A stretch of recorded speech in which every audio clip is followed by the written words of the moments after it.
اگر آپ نے ایک جنگ لڑنی ہے تو اس سے پہلے یہ فیصلہ تو کر لیں کہ آپ کا دشمن کون ہے۔ ہر آئے دن کوئی آ کے آپ کو ایک نئی تلوار پکڑاتا ہے جسے آپ ہوا میں چلانا شروع کر دیتے ہیں۔ انڈین پنجاب میں یہ ہو چکا ہے۔ آپ ان کی ہسٹری پڑھیں کہ کس طرح پولیٹیشنز نے اپنے مفاد کے لیے پبلک کو پنجابی لینگویج کا نعرہ دیا اور اس نعرے کی بنیاد پر پنجاب کو ڈیوائیڈ کروایا۔ اب وہی پنجابی کہتے ہیں کہ یہ ہم نے کیا کیا۔ تو آپ اپنے مسائل کو سمجھیں، کلچرل نیشنلزم کو سمجھیں، اور اس کے لیے یہ ویڈیو مکمل دیکھیں اور براہ مہربانی اپنے رائٹس کی سٹرگل پر فوکس کریں۔ کب تک آپ ایلیٹسٹ نعروں کے ذریعے بے وقوف بنتے رہیں گے؟ ویڈیو سے پہلے دو باتیں میں انڈین پنجاب کے حوالے سے کرنا چاہتی ہوں۔ پہلی بات یہ کہ اس ویڈیو کے فرسٹ پارٹ میں انڈین پنجاب سے کچھ کمنٹس ایسے تھے کہ جیسے وہ لوگ یہ سوچ رہے ہیں کہ پاکستانی پنجاب لکھنؤ بن چکا ہے، لیکن ایسا نہیں ہے۔ پنجاب کے تمام ایریاز میں پنجابی بولی جاتی ہے، البتہ بڑے شہروں کے پوش اور اپر مڈل کلاس علاقوں میں عام بول چال اردو زبان میں ہوتی ہے۔ دوسری بات، ارلی 2000s میں ہم نے دیکھا کہ کینیڈا کے سکھ پنجابیوں نے بھنگڑا میوزک کو انٹرنیشنل ریکگنیشن دلوائی، اور جب یہ ہوا تو یہاں کے بہت سے لوگوں نے یہ سوچنا شروع کر دیا کہ دیکھو ادھر کے پنجابی اپنے کلچر کو کتنا سرو کر رہے ہیں اور ہم دیکھو پنجابی بولنے کو برا سمجھتے ہیں۔ لیکن یہ سوچ سراسر غلط ہے۔ حقیقت یہ ہے کہ پنجابی کلچر، آرٹ اور میوزک کو سرو کرنے میں پاکستانی پنجاب نے ہمیشہ انڈین پنجاب کو لیڈ کیا، اور انڈین پنجاب نے یہاں کے ٹرینڈز کو فالو کیا ہے۔ 80s اور 90s میں جب Indian Punjabi culture folk level پہ تھا، تب بھی یہاں کے آرٹسٹ انٹرنیشنل لیول کا کام کر رہے تھے۔ نصرت صاحب اور نور جہاں پنجابی زبان میں ٹائملیس گیت بنا رہے تھے۔ بھنگڑا اور پنجابی ریپ یہاں 90s کے پاپ سنگرز نے شروع کیا۔ ابرار الحق پنجابی پاپ کو نئی بلندیوں پر لے گئے۔ عطا اللہ اور عارف لوہار نے پنجابی فوک کو نئی جان دی۔ نصرت صاحب نے قوالی اور سیمی کلاسک کو دنیا بھر میں پھیلایا۔ پنجابی موویز کا ٹرینڈ سید نور نے ریوائیو کیا۔ پنجابی سٹیج یہاں شروع ہوا۔ ہمارے کامیڈی آرٹسٹ نے ایک پورا جگت کلچر ڈیولپ کیا۔ پولیٹیکل کامیڈی یہاں شروع ہوئی۔ یہ سب ٹرینڈز یہاں کریٹ ہوئے جس کو انڈین پنجاب نے فالو کیا۔ آج وہاں پنجابی میوزک، موویز اور کامیڈی نئی اونچائیوں کو چھو رہی ہے، لیکن ہمیں کوئی بھول تو نہیں کہ اس سب کا اوریجن کیا ہے۔ یہ سب کام لیندے پنجاب میں ہوئے۔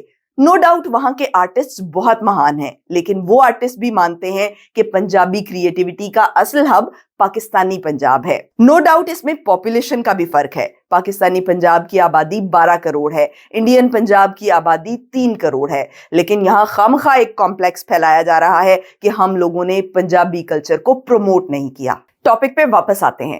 پچھلی ویڈیو میں ہم بات کر رہے تھے کہ پنجابی زبان کا اصل مسئلہ یہ ہے کہ بہت سے پنجابی والدین اپنے بچوں کے لیے پنجابی کے بجائے اردو بولنے کو ترجیح دیتے ہیں، لیکن اس کی وجہ پنجابی زبان سے نفرت یا بیزاری نہیں ہے۔ اگر ایسا ہوتا تو یہ مسئلہ صرف پنجابی تک محدود ہوتا، لیکن یہ مسئلہ اردو کے ساتھ بھی ہے، کیونکہ جہاں سماج کے پسماندہ طبقات میں پنجابی کے مقابلے میں اردو کو ترجیح دی جاتی ہے، تو وہیں اپر کلاسز میں یہی پریفرنس اردو کے مقابلے میں انگریزی کو ملتی ہے۔ اور آپ نوٹ کریں کہ خود آپس میں یہ پیرنٹس اردو یا پنجابی میں گفتگو کرنے کو آر نہیں سمجھتے، بلکہ ترجیح دیتے ہیں، لیکن اپنے بچوں کے معاملے میں وہ کوشش کرتے ہیں کہ وہ انگلش میں بات کریں۔ آپ نے دیکھا ہوگا کہ بہت سے والدین بچوں سے بات کرتے ہوئے غیر ضروری طور پر انگریزی کے لفظ استعمال کرتے ہیں۔ بظاہر یہ رویہ بھونڈا اور سنوبش لگتا ہے، لیکن اگر ہم ان والدین کے پوائنٹ آف ویو کو سمجھنے کی کوشش کریں تو اندازہ ہوتا ہے کہ ان کا یہ رویہ بہت نیچرل ہے، کیونکہ اپنے بچوں کا فیوچر انہیں اردو یا پنجابی کے فیوچر سے زیادہ عزیز ہے، اور اپنے بچوں کا فیوچر وہ ایجوکیشن میں دیکھتے ہیں۔ اور یہ وہ پوائنٹ ہے جہاں پنجابی کو اردو پر اور اردو کو انگریزی پر ترجیح نہیں دی جا سکتی۔ کیوں نہیں دی جا سکتی؟ کیونکہ جو علم دنیا میں موجود ہے وہ انگریزی زبان میں تو موجود ہے، لیکن اردو میں بہت کم موجود ہے، اور پنجابی میں تو بالکل بھی موجود نہیں ہے۔ سو والدین کا بچوں کے لیے پنجابی کو ترجیح نہ دینا یہ کسی لسانی تعصب کا نتیجہ نہیں، نہ کسی زبان کے ریاستی نفاذ کا، یہ ایک عملی مجبوری ہے۔ والدین بچوں کے لیے زبان کا انتخاب اپنی آئیڈینٹی کے حساب سے نہیں، بلکہ تعلیم اور اس سے جڑی اپرچونٹیز کی بنیاد پر کر رہے ہیں۔ جب تک پنجابی اور اردو علم کی زبانیں نہیں بنتی، تب تک یہ توقع کرنا کہ لوگ انہیں ایجوکیشن میں ترجیح دیں محض ایک جذباتی مطالبہ ہی رہے گا۔ جن لوگوں کو لگتا ہے کہ پنجاب کا ایجوکیشن سسٹم پنجابی زبان میں ہونا چاہیے، وہ لوگ دراصل سٹوڈنٹس کے حقیقی مسائل کو سمجھتے ہی نہیں ہیں۔ اس وقت پنجاب میں 10ویں کلاس تک آپ اردو میڈیم میں تعلیم حاصل کر سکتے ہیں، لیکن جیسے ہی وہ اسٹوڈنٹ ہائر ایجوکیشن میں جاتا ہے سب سے پہلے اسے انگریزی زبان کے ساتھ سر کھپانا پڑتا ہے۔ اگر بچپن سے اسے انگلش بولنا، سننا، پڑھنا اور لکھنا نہیں سکھایا جائے گا تو وہ اپنی ایجوکیشن اور کریئر کے دوران زبان کی پریشانی سے ہی الجھتا رہے گا، ریفرنس بکس نہیں پڑھ سکے گا، نوٹس کو رٹا لگائے گا، ڈائیگرامز اور ایکویشنز کو امتحان کے لیے ازبر کرے گا اور امتحان کے بعد بھول جائے گا، ڈگری لے لے گا لیکن علم کی گہرائی میں نہیں اتر سکے گا، اور اس کا نتیجہ آپ کے سامنے ہے۔ ہماری یونیورسٹیاں ڈگری بانٹ رہی ہیں لیکن علم نہیں پھیل رہا۔ اب آپ پوچھیں گے کہ گورنمنٹ ہائر ایجوکیشن اردو میں کیوں نہیں لے آتی؟ تو اس کا جواب ہے کہ کتابیں نہیں ہیں۔ ہائر ایجوکیشن کا کوئی بھی سبجیکٹ لے لیں، medical, engineering, physics, chemistry, bio, computer, economics, law, فلسفی، کوئی بھی سبجیکٹ لیں، ان سبجیکٹس کی سینکڑوں ہزاروں انگریزی کتابیں ڈپارٹمنٹ کی لائبریری میں موجود ہوتی ہیں، لیکن اردو میں کتابیں نہ ہونے کے برابر ہیں، اور پنجابی میں تو ایک بھی کتاب نہیں۔ نہ ٹیکسٹ بکس ہیں، نہ ریفرنس بکس ہیں، نہ ڈکشنریز ہیں۔ کتابیں لکھنا گورنمنٹ کا کام نہیں ہے، یہ کام اہل زبان کرتے ہیں، یہ سوسائٹی کا کام ہے۔ سوسائٹی اپنا فرض نہ نبھائے اور گورنمنٹ مثال کے طور پر میڈیکل کی تعلیم اردو میں کر دے تو چند سال میں صحت کے شعبے میں جو تباہی پھیلے گی اس کا اندازہ کرنا مشکل نہیں۔ ہمارا مسئلہ یہ ہے کہ علم تو موجود ہے لیکن یہ علم ہماری زبان میں ٹرانسفر نہیں ہو رہا، اور ہو بھی کیسے؟ جس سوسائٹی کا زیادہ زور ان علوم کو غلط ثابت کرنے پہ ہو، اس سوسائٹی نے یہ سوچنا بھی کیوں کہ ان علوم کو اپنی زبان میں منتقل کیا جائے؟ لہٰذا اس سچویشن میں گورنمنٹ کے لیے پاسبل نہیں کہ اردو یا پنجابی کو ذریعہ تعلیم قرار دے، اور وہ والدین جو اپنے بچوں کو اعلیٰ تعلیم دلوانا چاہتے ہیں ان کے لیے یہ پاسبل نہیں کہ اپنے بچوں کے لیے ان زبانوں کو پریفر کریں کہ جن میں یہ علم موجود ہی نہیں۔ موجود علم کا ہماری زبان میں موجود نہ ہونا یقیناً اس مسئلے کے پیچھے اہل زبان کی صدیوں کی کوتاہی ہے، لیکن اس سے بڑی کوتاہی یہ ہے کہ اس صدیوں کی کوتاہی کو ہم آج بھی ایکنالج نہیں کر پا رہے ہیں۔ اپنی اسکرین پہ آپ پنجابی زبان کی 2 کتابیں دیکھ رہے ہیں، بلے شاہ مکمل کافیاں اور ابیات باہو۔ یہ کتابیں ارلی 90s میں شائع ہوئیں اور ان کتابوں کے پیچھے بہت ریسرچ کی گئی۔ یہ وہ زمانہ تھا جب پنجاب میں جاگ پنجابی جاگ کا نعرہ گونج رہا تھا، تب لاہور کی سید فیملی نے یہ کتابیں شائع کروائیں۔ آج اس بات کو 30 سال گزر چکے اور آج بھی پنجابی قوم پرستوں کے نزدیک پنجابی کی خدمت کا مطلب یہ ہے کہ بلے شاہ، وارث اور شاہ حسین کی کتابیں سج دھج کے ساتھ شائع کروا دیں۔ نکلیں ان باتوں سے۔ اردو اور پنجابی کا اصل مسئلہ شاعری، لٹریچر یا بول چال نہیں بلکہ جدید علم ہے۔ یہ وہ نقطہ ہے جسے سمجھنا بہت ضروری ہے۔ اسلامی دنیا کے اولین فلسفی الکندی نے دانشوری کی ایک ڈیفینیشن دی ہے۔ کہتے ہیں کہ دانشور وہ ہے جو علم کی کھوج کرے اور اس علم کو اپنے لوگوں تک ان کی رائج زبان میں پہنچا دے، یعنی دانشور علم اور عوام کے درمیان لفظوں کا پل بناتا ہے۔ اگر ہم اس معیار پر اپنے معاشرے کو پرکھیں تو ایک تلخ حقیقت سامنے آتی ہے۔ جدید علوم کے میدان میں گزشتہ کئی صدیوں سے اردو اور پنجابی دونوں زبانوں میں ہم ایک بھی حقیقی دانشور پیدا نہیں کر سکے۔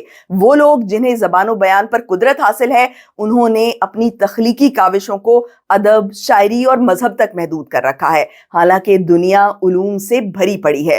فلسفہ، سائنس اور سماجی علوم میں علم کے بے شمار خزانے ہماری آنکھوں کے سامنے موجود ہیں، مگر اہل زبان آج بھی شاعری کر رہے ہیں اور اس بنیادی ذمہ داری سے غافل ہیں کہ انہیں جدید علوم تک پہنچنا ہے اور ان علوم کو پبلک کی زبان میں پبلک تک پہنچانا ہے، اور یہ کام انہوں نے زبان کے ارتقاء کے لیے نہیں کرنا بلکہ قوم کی بقا کے لیے کرنا ہے۔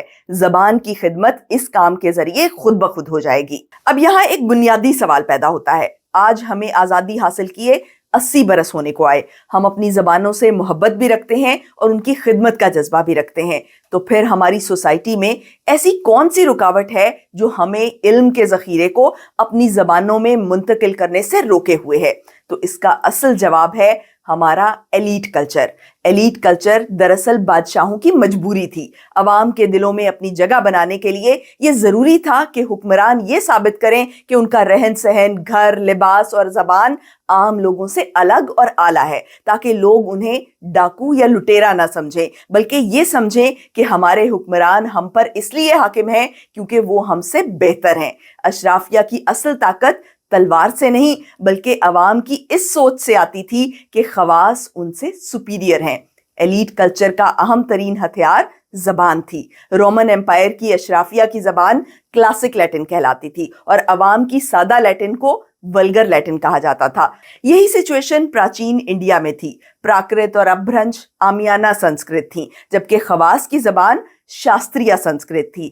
یہی درجہ مغل انڈیا میں فارسی اور برٹش انڈیا میں انگریزی کو حاصل رہا۔ لیکن پھر یورپ میں حالات بدلے، پرنٹنگ پریس آیا، بینکنگ سسٹم آیا، انڈسٹریل ریولوشن آیا، کاریگر انڈسٹریلسٹ بن گئے، مڈل کلاس ڈیولپ ہوئی، علم عوامی زبان میں منتقل ہوا، عوام باشعور ہوئے، عوامی کلچر مضبوط ہوا اور ایلیٹ کلچر کے برابر آ کھڑا ہوا۔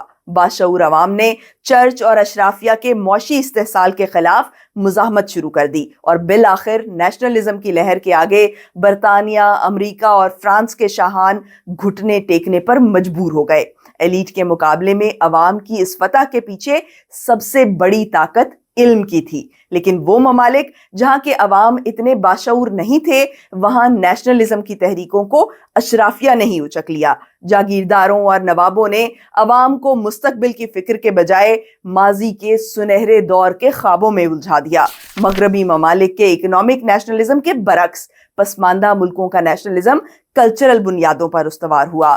ہندوستان میں خلافت اور رام راج کے خواب بانٹے گئے۔ بے شعور عوام نے کلچرل نیشنلزم کو گلے سے لگا لیا، خوشحالی کا خواب چھوڑا اور کلچر بچانے کی فکر میں لگ گئے۔ شاہی دور تو ختم ہوا لیکن ایلیٹ کلچر ختم نہ ہوا، خواص اور عوام کا فرق ختم نہ ہوا۔ پاکستان میں لسانی قوم پرستی کی حالیہ لہر اسی کلچرل نیشنلزم کی کنٹینیوٹی ہے۔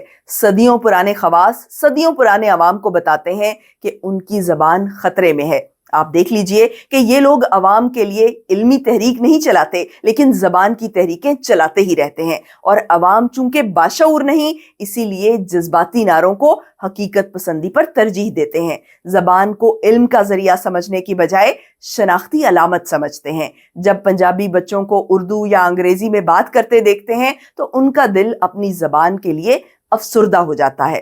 اس جذبے کا لاجیکل سیکوینس تو یہ ہونا چاہیے کہ علم کو اپنی زبان میں منتقل کریں، پنجابی اور اردو کو انگریزی زبان کے برابر لا کھڑا کریں، لیکن وہ یہ کام نہیں کرتے کیونکہ اس سے پہلے کہ وہ اس عملی اقدام کا سوچیں، اشرافیہ ان کے جذباتی لگاؤ کو اچک لیتی ہے اور اس جذبے کو اپنے سیاسی مفاد کے لیے استعمال کرتی ہے۔ جذباتی عوام کے ہاتھ میں ایک تلوار پکڑا دیتی ہے، انہیں بتاتی ہے کہ علم تو آپ کی زبان میں پہلے سے ہی موجود ہے۔ بلے شاہ اور وارث شاہ نے تمام فلسفہ لکھ دیا ہوا ہے۔ آپ کا اصل مسئلہ ایک گروہ ہے جس نے کوئی فورن لینگویج آپ پر مسلط کی ہے، اور اگر آپ زبان کی خدمت کرنا چاہتے ہیں تو آپ کو اس گروہ کے ساتھ لڑنا ہے۔ اس طرح وہ لوگ پبلک کے ایموشنز کا سیاسی استعمال کرتے ہیں۔ لوگ زبانوں کے لیے جانیں قربان کرتے ہیں، لیکن جب تحریک ختم ہوتی ہے تو انہیں پتہ چلتا ہے کہ زبان کا مسئلہ تو وہیں کا وہیں ہے، لوگوں کا شعور بھی وہیں ہے۔ بچوں کا انگریزی ایکسنٹ مزید پالشڈ ہو گیا ہے، پنجابی کا چلن مزید کم ہو گیا ہے۔ سمجھیں اس بات کو، زبان کی عوامی تحریک کا ایک ہی مطلب ہے، عوام تک عوام کی زبان میں علم پہنچائیں، عوام کے شعور میں اضافہ کریں۔ جب عوام باشعور ہوں گے تو باقی کام وہ خود ہی کر لیں گے۔ ایلیٹ کلچر کو عوامی کلچر سے ریپلیس کرنے کا ایک ہی طریقہ ہے، عوامی کلچر کو مضبوط کریں اور اسے ایلیٹ کلچر کے برابر لا کھڑا کریں، ورنہ جو تحریکیں آپ چلا رہے ہیں وہ صرف ایلیٹ کلچر کو امپاور کریں گی۔ اور یہ بھی سمجھیں کہ زبان انسانوں کے لیے ہوتی ہے، انسان زبانوں کے لیے نہیں ہوتے۔ خدمت قوم کی ہوتی ہے، کلچر یا زبان کی نہیں۔ جب آپ قوم کے علمی مسائل کو سمجھیں گے اور ان کو حل کریں گے تبھی آپ کلچر اور زبان کی خدمت کریں گے۔ اگر آپ قوم کے علمی مسائل کو حل نہیں کر رہے اور صرف زبان کے حق میں نعرے لگا رہے ہیں تو جان لیں کہ آپ ایلیٹ کے ہاتھوں استعمال ہو رہے ہیں۔ ایلیٹ کلچر صرف ایلیٹ کا کلچر نہیں ہوتا بلکہ پوری سوسائٹی کا کلچر ہوتا ہے۔ لوگ سمجھتے ہیں کہ ایلیٹ کلچر سے مراد لگژری، شان و شوکت، پروٹوکولز، VIP موومنٹ اور مسلح گارڈز وغیرہ ہیں، لیکن ایسا نہیں ہے۔ ایلیٹ ویلیوز کا اصل پالن عوام کی طرف سے ہوتا ہے۔ مثال کے طور پر اپنی ذات میں شادی کرنا اور اولاد کا نجیب الطرفین ہونا ایلیٹ کلچر کی روایت ہے جو ایلیٹ میں ختم ہو گئی لیکن عوام میں باقی ہے۔ اسی طرح نمک حرامی کا کانسیپٹ، باپ کی اطاعت،